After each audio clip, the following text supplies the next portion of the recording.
हरिः आ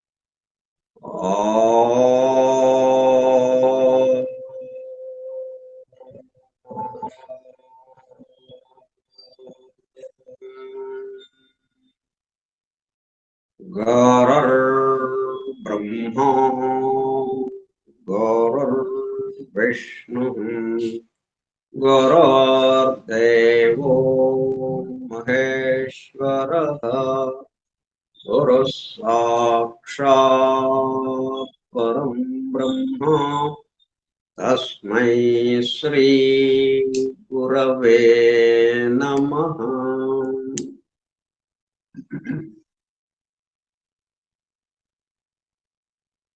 ॐ सहनाववतु सहनौ भुनक्तु सह वीर्यं करवावहै तेजस्विनावधीतमस्तु मा विद्विषावहै। ॐ शान्ति शान्ति शान्तिः।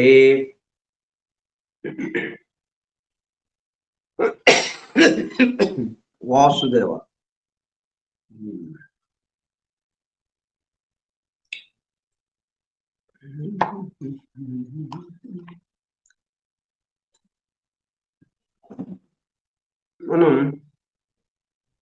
మనం ప్రయాణం చేయటానికి కావలసిన ముందు ప్రయాణికుడు కావాలి. ముందు ప్రయాణం అనగానే ఎవరు ప్రయాణం చేసేది? ప్రయాణికుడు అంటే తీర్థయాత్రికుడు. మనం తీర్థయాత్ర ఈ సృష్టిలో మనకి రావడం అంటే అర్థం ఏంటి? తీర్థయాత్ర చేయడం కోసం. తీర్థయాత్ర అంటే ఆ దైవానుభూతులకి వెళ్ళడం కోసం. కాబట్టి మనం పిలిగ్రిమ్ తీర్థయాత్రికులం. మరి తీర్థయాత్ర చేయాలంటే వాహనం కావాలి. వాహనం మన అరచేయి ఆకారం. ఇప్పుడు ఈ రెండు మనం తెలుసుకున్నాం. తీర్థయాత్రికుడు ఎవరో గ్రహ శిఖర స్థానాలు బట్టి తెలుసుకున్నాం.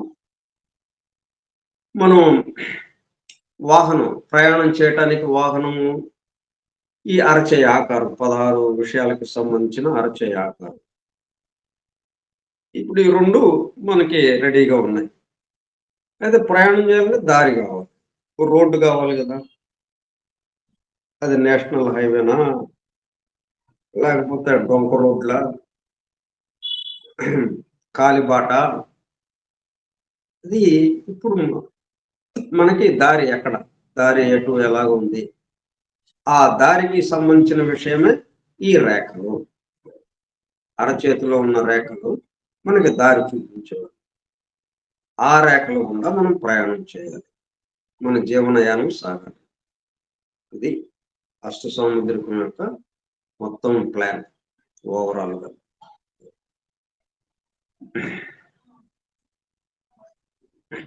అంటే మనం బ్లూ ప్రింట్ లాగా అనమాట. మనకి ఎట్లా చేయాలి, ఏం చేయాలి అంటే ఇల్లు కట్టాలి, ఎలా కట్టాలి, ఏంటి ఒక ప్లాన్ ఉంటుంది. ఆ ప్లాన్ ప్రకారం చేస్తూ ఉంటాం.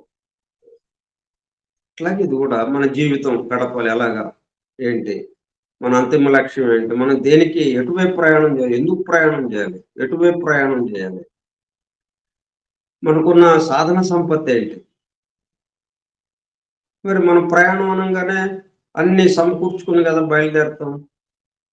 మరి ఏంటి ఇదంతా అని వీటి ద్వారా మనం అరచేతి హస్తం ద్వారా, అరచేయి ద్వారా మనం ఈ విషయాలన్నిటినీ తెలుసుకునే చక్కగా ప్రయాణం చేస్తూ ఈ జన్మలోనే మనం ఆ చేరవలసిన చోటుకి చేరటం.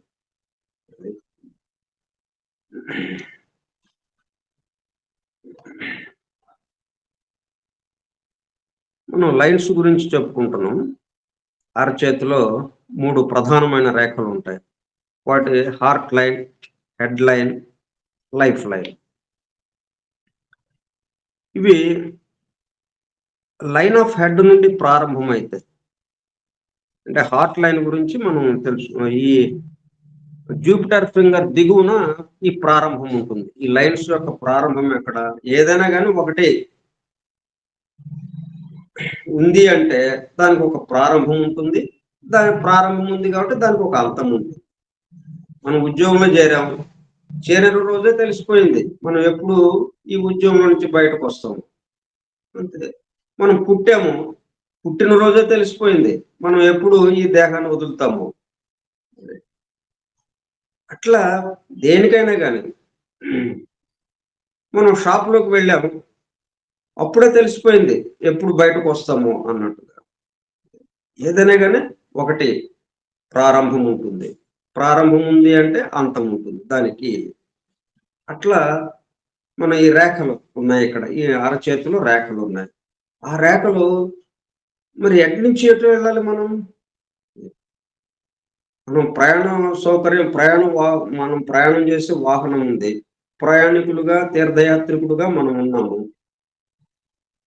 పిలిగ్రిమేజ్ మనదేంటి? సృష్టిలోకి రావడం అంటే పిలిగ్రిమేజ్. పిలిగ్రిమేజ్ చేసేవాడిని పిలిగ్రిమ్ అంటాం. సో మనం పిలిగ్రిమ్, తీర్థయాత్రికులం.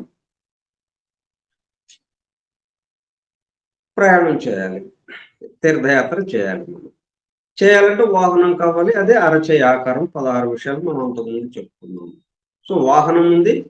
వాహనంలో కూర్చుని వాహనాన్ని నడుపుకుంటూ ప్రయాణం చేసే తీర్థయాత్రికుడు ఉన్నాడు. ఇప్పుడు దారి, మనం వెళ్ళాలంటే దారి కావాలి కదా. ఆ దారే ఈ రేఖలు.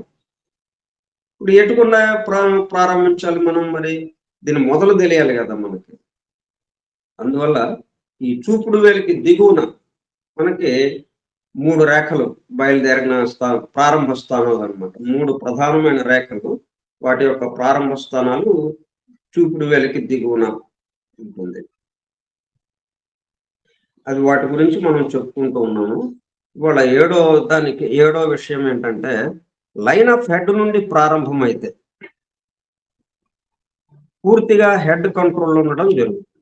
అంటే హార్ట్ లైన్.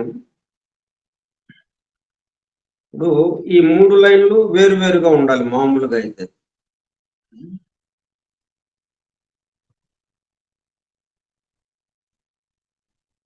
మనం ఆత్మరేఖ గురించి తెలుసుకుంటున్నాం. హార్ట్ లైన్, తెలుగులో ఆత్మరేఖ అంటాము, ఇంగ్లీష్లో హార్ట్ లైన్. ఈ హార్ట్ లైన్ ఏం తెలియజేస్తుంది? ప్రధానంగా మన యొక్క ప్రేమలు, ఆప్యాయతలు, అపేక్షలు. రెండోది ఫిజికల్ గా ఉన్న హార్ట్ కి సంబంధించి కండిషన్ ఎలాగ ఉంటుంది. ఈ 2 విషయాలు ఇది తెలియజేస్తుంది ప్రధానంగా. ఈ హార్ట్ లైన్ ఎక్కడ బయలుదేరాలి? ప్రారంభం ఎక్కడుంది? చూపుడు వేలికి దిగువన. ఆ తర్వాత మిగతా 2 లైన్లతో ఇది ఎలా కలుస్తుంది? దానికి దూరంగా ఉంటున్నాయా, దాంతో పాటు కలిసి వస్తుందా? ఆ విషయాలు కూడా మనం గమనించాలి. ఇప్పుడు ఆ హార్ట్ లైన్ వచ్చేసి లైన్ ఆఫ్ హెడ్ నుండి ప్రారంభమైతే, అంటే 3 ప్రధానమైన రేఖలు అనుకున్నాం కదా. Heart line, head line, life line. హృదయ రేఖ, శిరోరేఖ. అంటే హెడ్ లైన్ అంటే శిరోరేఖ, హెడ్ అంటే శిరస్సు కదా, శిరోరేఖ, లైఫ్ లైన్ జీవిత రేఖ. ఈ 3 రేఖలు ప్రారంభంలో ఒకే చోట ప్రారంభమైతే 3 కలిసిపోయి ఆ తర్వాత ఎవరి దారిని వాళ్ళు వెళ్తున్నట్టుగా ఉంటుంది. అట్లా ఉన్నప్పుడు ఏమవుతుందంటే ఈ heart line, head line, life line తో కలిసిపోయి ఉంటే దానికి అప్పుడు ఏంటవుతుంది? పూర్తిగా హెడ్ కంట్రోల్లో ఉండడం జరుగుతుంది. అంటే మనం ఏదైనా కానీ ఈ రేఖలు తను ఉండవలసిన స్థానం నుంచి తనకు ఒక నిర్దేశిత స్థానం ఉంటాయి. ప్రతి రేఖ కూడా ఇగో ఈ మాదిరిగా ఇలాగ ఉండాలండి, నార్మల్ కండిషన్, నార్మల్ గా ఈ మాదిరిగా ఉండాలండి అని చెప్తాము. అట్లా కాకుండా ఒకదాని వైపు వెళ్ళింది అనుకోండి, అది ఒకదాని వైపుకి తిరిగి ఉందనుకోండి, అంటే దాని అర్థం ఏంటి? అది ఎటువైపుకి తిరిగిందో దాని యొక్క ఆకర్షణ శక్తి ఎక్కువగా ఉంది, బలం ఎక్కువగా ఉంది. దాని యొక్క బలానికి ఇది దాని వైపు అట్రాక్ట్ అయిందనమాట. దాని వైపుకి వెళ్ళిపోయింది. అంటే ఇది తక్కువ స్థాయిలో ఉంది అని అర్థం. అంటే హార్ట్ లైన్ తక్కువ స్థాయిలో ఉండి, హెడ్ ఎక్కువ స్థాయిలో ఉండేటప్పటికల్లా దాని వైపుకి వెళ్ళిపోయింది అని. అప్పుడేంటి, హెడ్ లైన్ కంట్రోల్ చేస్తుంది అప్పుడు. హార్ట్‌ని కూడా, అంటే ప్రేమలు, ఆప్యాయతలు, అపేక్షలు కూడా హెడ్ లైన్. హెడ్ లైన్ అంటే ఏంటి? ప్రయోజనాన్ని ఆశించి పనులు చేయటం. కొంచెం స్వార్థపూరితంగా ఉండటం. తన యొక్క శ్రేయస్సే ముఖ్యం. చుట్టూ ఉన్న వాళ్ళ శ్రేయస్సు తనకు అక్కర్లేదు. తన శ్రేయస్సే తనకి ముఖ్యం. అట్లా ఆలోచిస్తుంది శిరోరేఖకి సంబంధించి. అంటే హెడ్ లైన్ అలాగే ఉంటుంది. హెడ్ లైన్ ఆ విషయాన్ని తెలియజేస్తుంది. హార్ట్ లైన్ ఏమో తను ఎట్లా ఉన్నా పర్వాలేదు, ఇంటి చుట్టూ ఉన్నవాళ్ళు, తన కుటుంబ సభ్యులు గాని, లేకపోతే బంధువులు గాని, పరిచయస్తులు గాని, తనకి తెలిసిన వాళ్ళు గాని, ఇట్లా తన చుట్టూ ఉన్నవాళ్ళు బాగుండాలి. తను కొంచెం ఇబ్బంది పడ్డా పర్వాలేదు అని తనకన్నా తన చుట్టూ ఉన్న వారికి ప్రాముఖ్యత ఇవ్వడం హార్ట్ లైన్. అట్లా కాదు, దానికి వ్యతిరేకంగా చుట్టూ ఉన్నవాళ్ళు వెళ్ళిపోతే నాకెందుకు గోల, నేనేంటి, నేను క్షేమంగా ఉండాలి, దట్స్ ఆల్ అన్నట్టుగా ఉంటుంది హెడ్ లైన్. అదనమాట. ఇప్పుడు హెడ్ లైన్‌తో కలిసిపోయేటప్పుడు కల్లా హార్ట్ లైన్, ఇప్పుడు ఈ లక్షణమే దానికి కూడా వచ్చినట్టు అయిపోతుంది. ఇంకా ప్రేమలు లేవు, ఆప్యాయతలు లేవు. మేలకుండా కూర్చోవడం. అలా ఉంటుందన్నమాట. హెడ్, హార్ట్‌ల మధ్య నిరంతరం సంఘర్షణ జరుగుతూ ఉంటుంది.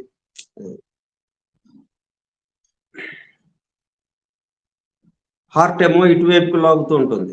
ప్రేమలు, ఆప్యాయతల కేసి. అంటే చుట్టూ ఉన్న వాళ్ళ కోసం అన్నట్టు. హెడ్ ఏమో మన సంగతి చూసుకుందాం, ఆళ్ళ సంగతి మనకెందుకు అని ఇటువైపుకి లాగుతూ ఉంటుంది ఇది. నిరంతరము సంఘర్షణ జరుగుతూ ఉంటుంది. ఎవరిది పైచేయిగా ఉంటుందో, ఏది గెలుస్తుందో అనేది తెలియడానికి మౌంట్స్‌ను పరిశీలించాలి. అంటే ఆ గ్రహ శిఖర స్థానాలు. అంటే ఎవరికున్నాయి ఈ గీతలు, ఏ స్వభావం ఉన్నవాడికి ఉన్నాయి అన్న విషయం మనకు తెలిస్తే దాన్ని బట్టి కొంత చెప్పడానికి వీలవుతుంది. హెడ్‌ను రూల్ చేసేది ప్రముఖంగా సాటర్నియన్ మౌంట్ వారు కాగా, తరువాత వరుసలో లునేరియన్, మెర్కూరియన్, జూపిటేరియన్ మరియు మార్టియన్. సాటర్నియన్ అంటే మొత్తం 7 గ్రహ శిఖర స్థానాలుంటాయి. అంటే 7 గ్రహాలంటే ఏంటి? ఆకాశంలో మనకు కనిపిస్తున్న గ్రహాలు కాదు. ఇవి తర్వాతొచ్చినాయి. వాటికి ఆ పేర్లు పెట్టుకున్నాం.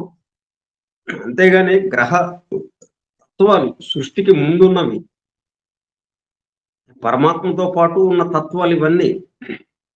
ఆ తత్వాల్లో నుంచి బయటకొచ్చినప్పుడు 7 గ్రహాలుగా ఇక్కడ రూపుగట్టుకున్నాయి. మనకు కనబడేది భౌతిక రూపంతో ఉన్నటువంటి గ్రహాలు. ఆ గ్రహతత్వం ఆధారంగా ఇక్కడ ఉన్న గ్రహాలు. కాబట్టి ఆ గ్రహతత్వాలకి సంబంధించినవి మనం ఇప్పుడు చెప్పుకునేది. సృష్టికి ముందున్నవి. అవి మన 4 వేళ్ళు, 4 వేళ్ల కింద 4 గ్రహాలు. అంటే జూపిటర్ మౌంట్, అది చూపుడు వేలుకి దిగువన జూపిటర్ మౌంటు. మధ్య వేలుకి దిగువన సాటర్న్ మౌంట్, శని గ్రహం. తర్వాత ఉంగరపు వేలుకి దాని దగ్గర అపోలో అంటే సూర్యుడు. చిటికిన వేలు దిగువన బుధుడు. ఇట్లా 4 గ్రహాలు వచ్చినాయి. తర్వాత మనకి థంబ్ ఉంది. అంటే బొటనవేలు. బొటనవేలు దిగువన శుక్రుడు. దానికి ఇటువైపున ఎడమ వైపున చేతికి ఎడమ వైపుగా చంద్రుడు. ఇంకా మార్స్ ఒక్కటి అరచేతిలో, అరచేయి మధ్యలోననమాట. అట్లా 7 గ్రహాల స్థానాలు ఉంటాయి. ఈ 7 స్థానాల్లో ఏది ప్రముఖంగా ఉంటే దానికి సంబంధించిన వాడుగా అంటే ఏది వాడు దేనికి సంబంధించిన వాడో దానికి తగ్గట్టుగా ఈ అరచేయి ఏర్పడుతుంది. అరచేతిని బట్టి మనం కాదు. అరచేతిలో రేఖలను బట్టి, లేకపోతే అరచేతిలో ఉన్న ఆకారాన్ని బట్టి, అరచేతిని బట్టి మనం కాదు. జాతక చక్రాన్ని బట్టి మనం కాదు. మనల్ని బట్టి జాతక చక్రం ఏర్పడుతుంది. మనల్ని బట్టి అరచేయి ఆకారం ఏర్పడుతుంది. అరచేతిలో రేఖలు ఏర్పడతాయి. ముందు అదే ఒకటి మనం గుర్తుపెట్టుకోవాలి. మనం ఏంటో తెలియజేయటం కోసం ఇచ్చినవి ఇవి. అంతేగాని మన జాతకంలో ఈ గ్రహం బాగోలేదండి, నా రాత ఇలాగ రాసుంది ఏం చేయను అని అంటే ఎట్లా కుదురుతుంది? కుదరదది. నీ రాత అలాగా నీవు నీ యొక్క క్రితం జన్మలకి సంబంధించిన ఆ కర్మఫలం ఏదైతే అనుభవించాల్సి ఉందో, దానికి తగిన విధంగా నువ్వు అక్కడ నిలబడి ఉన్నావు. కాబట్టి వాటికి ఆ కర్మఫలాలు అనుభవించడానికి వీలుగా ఎట్లాగా ఉండాలో, ఆ అరచేయి అట్లాగే ఏర్పడింది. ఆ జాతక చక్రం అలాగే ఏర్పడింది. నిన్ను బట్టి జాతక చక్రం, నిన్ను బట్టి అరచేయి. ముందు అది అర్థం చేసుకోవాలి. అప్పుడేమవుతుంది? ఇది మార్చుకోవడానికి వీలవుతుంది. వాళ్ళెవరు మన మీద కంపల్షన్‌గా నెత్తి మీద మొట్టటం లేదు. వాళ్ళకి అవకాశం మనం ఇచ్చాం. కాబట్టి మనమే ఆ అవకాశాన్ని తీసేయొచ్చు. మనం కొంచెం మన భావంలో కొన్ని మార్పులు చేసుకుంటే, ఆటోమేటిక్‌గా వాళ్ళు మనకు కష్టాలు ఇవ్వకుండా మెదలకుండా కూర్చుంటారు. వాళ్ళకేం పనేం లేదుగా.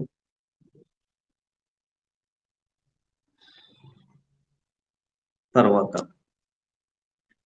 ఇంకొకటి జూపిటర్ నుండి ప్రారంభమై కొద్ది దూరం వచ్చి ఆగిపోవచ్చు.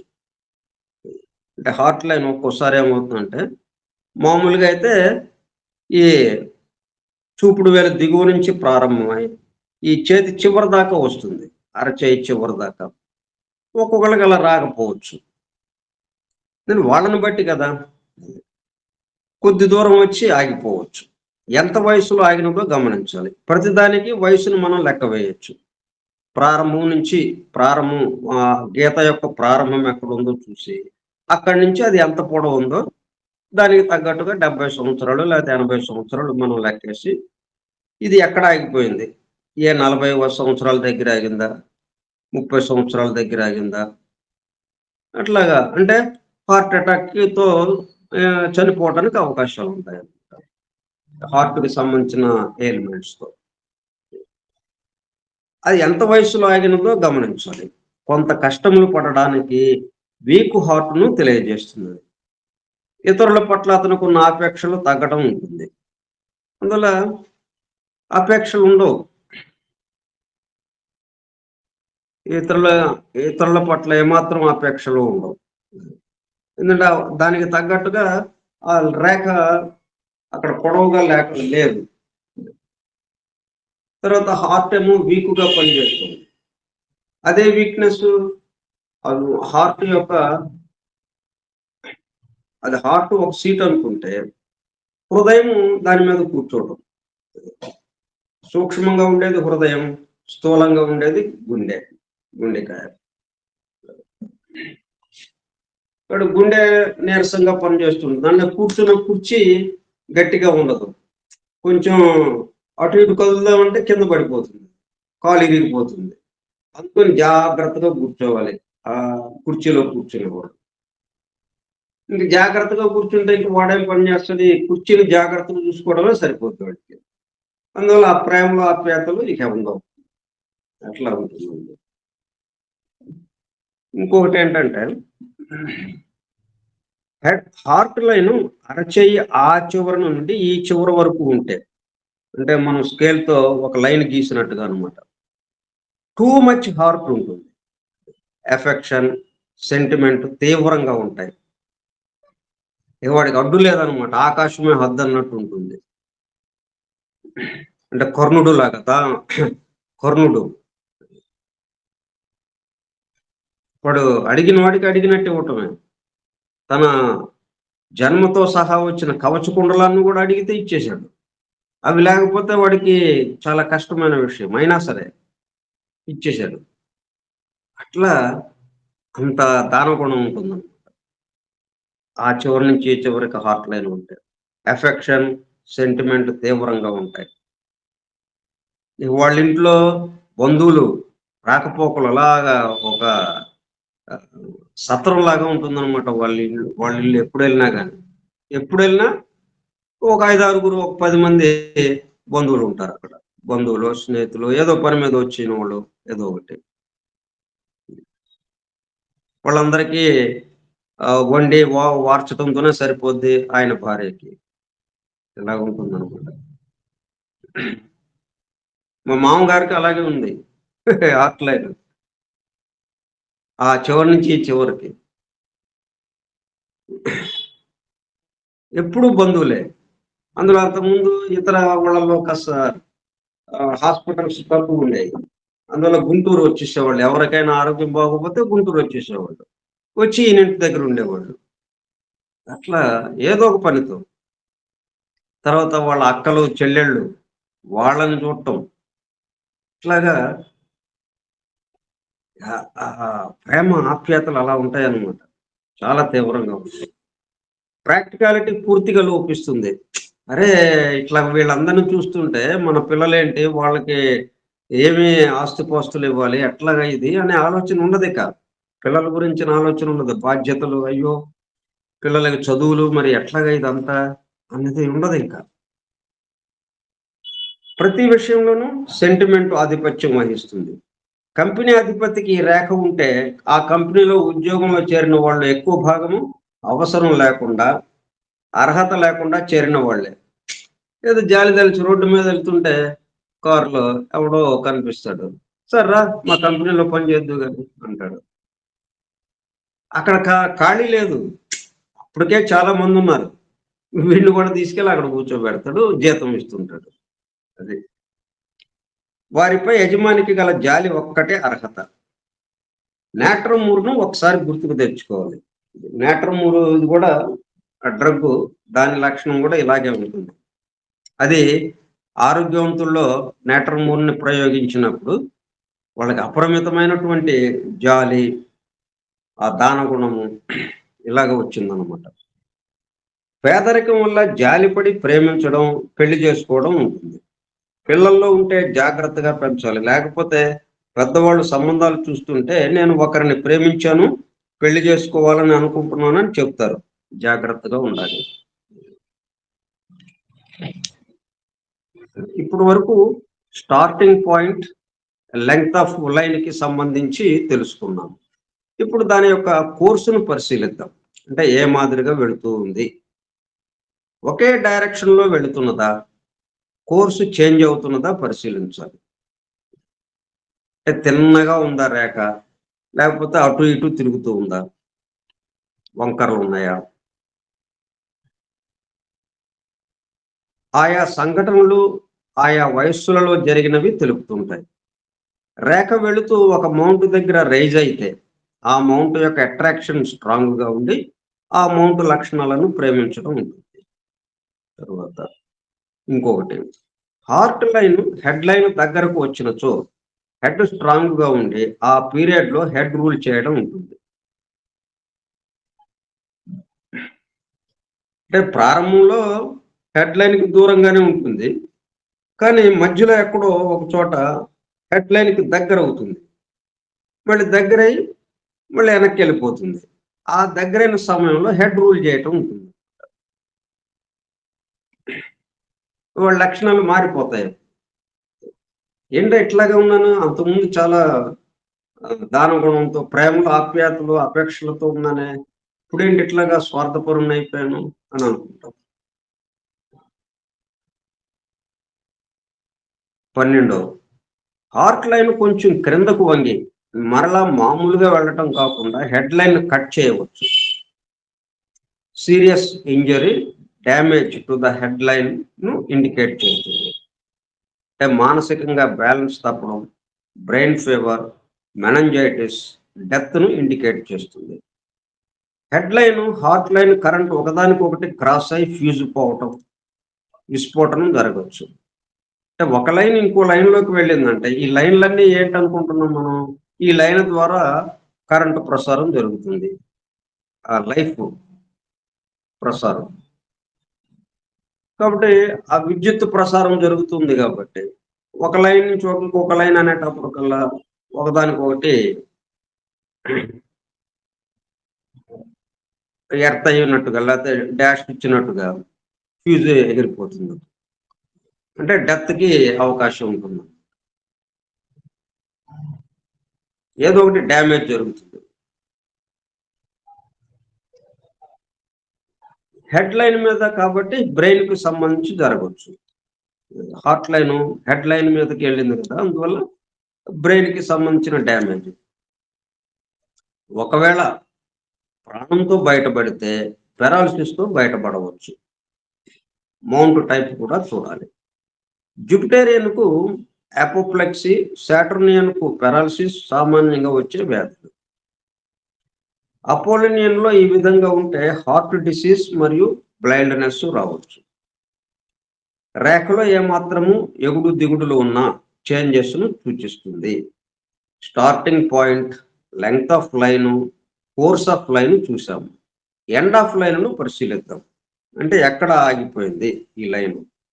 జూపిటర్ దగ్గర ప్రారంభమై సాటర్న్ వద్ద ఆగిపోతే ప్రారంభంలో ఎఫెక్షన్ బాగున్నా చివరికి ఎఫెక్షన్ తగ్గిపోయి క్రూరత్వము, మానవ జాతి పట్ల అయిష్టత ఉంటాయి. నెయిల్స్ వైపు చూడాలి. పెరాలసిస్ కానీ, హార్ట్ డిసీజ్ కానీ రావడానికి అవకాశం ఉందేమో అని. లైఫ్ లైన్‌ను పరిశీలించాలి. అదే వయసులో డిస్టర్బెన్సెస్ ఏమైనా ఉందా అని. లైన్ ఆఫ్ మెర్క్యూరీ కూడా చూడాలి. లివర్, స్టొమక్ ట్రబుల్స్ ఉన్నాయా అని. చిన్న వయసులోనే డెత్ సంభవించవచ్చు. ఒకవేళ అపోలో వద్ద ఆగిపోతే హార్ట్ లైన్ వరుసగా చూస్తున్నాం. మామూలుగా అయితే చేతి చివరి దాకా వస్తుంది. అట్లా కాకుండా మధ్య మధ్యలో ఆగిపోవచ్చు. మధ్యలో ఆగిపోతే ఏంటి దాని విషయం? ఒకవేళ అపోలో వద్ద ఆగిపోతే అంటే ఉంగరపు వేలి దిగువన ఆగిపోతే అందమును ఆరాధించడం ఉంటుంది. హెల్త్ డిఫెక్ట్స్ చూడాలి. అపోలో హార్ట్ డిసీజ్‌కు అవకాశం కాబట్టి heart line, head line, mercury లైన్‌లను పరిశీలించాలి. ఒక్కోసారి హార్ట్ లైన్ వీనస్ మౌంట్ పైకి వస్తే సీరియస్ కండిషన్. 2 రేఖలను కట్ చేస్తున్నది కాబట్టి. అంటే హెడ్ లైన్‌ని కట్ చేసింది. లైఫ్ లైన్‌ని కట్ చేసింది. చాలా డేంజర్ అన్నమాట. అట్లా చాలా తక్కువ మందిలో ఉంటుంది. ఈ విధంగా పరిశీలించుకుంటూ వెళ్ళాలి. ప్రతిదీ రీజనింగ్‌తో ఆలోచిస్తూ కాంబినేషన్స్‌ను పరిశీలిస్తుంటే ఇక గ్రంథములతో అవసరం ఉండదు. విసిరివేయవచ్చు. అంటే రీజనింగ్ మనం ఎందుకు మనకు 6 ప్రశ్నలు ఇచ్చారు. Why, where, whose, whom, when, why ఇట్లాగా మొత్తం 6 రకాల ప్రశ్నలున్నాయి. ఈ 6 రకాల ప్రశ్నలు వేసుకుంటే మొత్తం విషయం బయటకొస్తుంది. పిండటం అన్నమాట. ఆ ప్రశ్నలతో పిండినట్టు అయిపోతుంది. రసం మొత్తం బయటకొస్తుంది. ప్రశ్న వేసుకోకుండా ఎవరో చెప్పింది ఆ! సరేనండి అని తల ఊపేటప్పుడు కల్లా మనం మన సొంతగా రావటం లేదది. అందువల్లేంటి కొన్నాళ్ళుంటుంది. అది దానికి దూరం అయిపోతుంటాం. ఏదైనా గాని ఒక గురువు చెప్పినా సరే, గురువు చెప్పాడండి ఇంకంతే. ఇక ఎళ్ళిపోవటమే ఆయన చెప్పింది అని ఎళ్ళిపోతుంటే ఏమవుతుంది? ఎక్కడో దెబ్బతింటుంది. ఆయన చెప్పింది జరక్కపోవటం, మనం అనుకున్నది జరక్కపోవటం, ఏదో తేడా. లేకపోతే ఆయన ఇంకొకళ్ళతో ప్రవర్తించేటప్పుడు మనకి ఇష్టం లేనట్టుగా ప్రవర్తించడం. ఆయన గురించి మనం ఆరాధనగా ఉంటాం గదా! చాలా గొప్పవాడన్నట్టుగా. అక్కడ ఏదైనా తక్కువ రకంగా ప్రవర్తించొచ్చు ఇంకొకళ్ళతో. అది చూసామంటే మనం ఆయన పట్ల వ్యతిరేక భావన వచ్చేస్తుంది. ఇంకంతే దూరం అయిపోతాం. అట్లా గాకుండా ఆయన ఏది చెప్పాడో దాన్ని మనం రీజనింగ్‌తో మనదిగా జేసుకోవాలి. అంటే భోజనం అక్కడ వడ్డించారు. అది మనం తిన్నప్పుడు గదా! మన నాలుక మీద పెట్టుకొని, మనం నమిలి తిన్నప్పుడు అది మనదవుతుంది. అట్లా గాకుండా ఆయన తిన్న అన్నాన్ని మనం తిన్నట్టుగా భావించుకొని, సరేనండి అంటే మన దాంట్లోకి రాదు గదా! మన నోట్లో ఉండదది. మన దేహంలోకి వెళ్ళదు. మన పొట్టలోకెళ్ళదది. కాబట్టి ఎవరు చెప్పినా సరే రీజనే. ఏంటి? ఎందుకు? రుజువు. అదే. అట్లా మనం ఆలోచించాలి. రీజనింగ్. అప్పుడు మనం పొరపాటు పడటానికి కాదు. మనదయిపోతుంది ఆ విషయం. ఇక ఆయన ఎవరితో ఉన్నా, ఎన్ని తప్పులు చేసినా మనకి సంబంధం లేదు. ఆయన ఒక చక్కటి విషయం చెప్పాడు. అంతే. ఆయన సంగతి మనకెందుకు? వ్యక్తిగతంగా. ఆయనతో పాటలు ఆయన పడతాడు. మనకెందుకు? ఆయన చెప్పింది బాగుందా లేదా? అది ఆచరిస్తే మనకు ఉపయోగంగా ఉందా లేదా? That's all. అట్లా ఉంటుంది. అలాగా మనం మనది జేసుకోకపోతే, అట్లా రీజనింగ్‌తో ఆలోచించకపోతే ఏమవుతుంది? మధ్యలో గోవింద పడుతుంది. కాతే కాబట్టి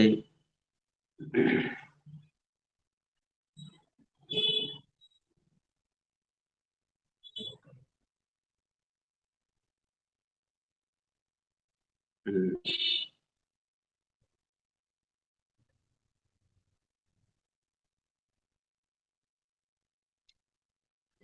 కాబట్టి ఈ విధంగా పరిశీలించుకుంటూ వెళ్ళాలి. ప్రతిదీ రీజనింగ్‌తో ఆలోచిస్తూ, కాంబినేషన్స్‌ను పరిశీలిస్తుంటే అంటే ఆ ఒక్క రేఖతోనే కాకుండా మిగతాయి ఎలాగున్నాయి, వాటిని గూడా చేయి ఆకారం ఎలాగుంది, ఇట్లా రకరకాలైన విషయాలన్నిటిని సమన్వయం చేసుకుంటూ, ఇక గ్రంథంతో అవసరం ఉండదు విసిరిపేయవచ్చు. ఇక రేఖ యొక్క క్యారెక్టర్ గురించి ఆలోచిద్దాం. అది రేపు చెప్పుకుందాం మనం. ఓం సహనావవతు సహనౌ భునక్తు సహ వీర్యం కరవావహై తేజస్వినావధీతమస్తు మా విద్విషావహై. ఓం శాంతి శాంతి శాంతి.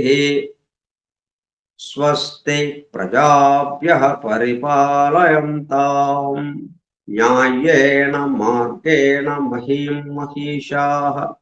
గోబ్రాహ్మణేభ్యः శుభమస్తు నిత్యం. లోకాः సమస్తాः సుఖినో భవంతు. లోకాः సమస్తాः సుఖినో భవంతు. లోకాः సమస్తాः సుఖినో భవంతు. ఓం శాంతి శాంతి శాంతి. వాసుదేవ. నమస్తే.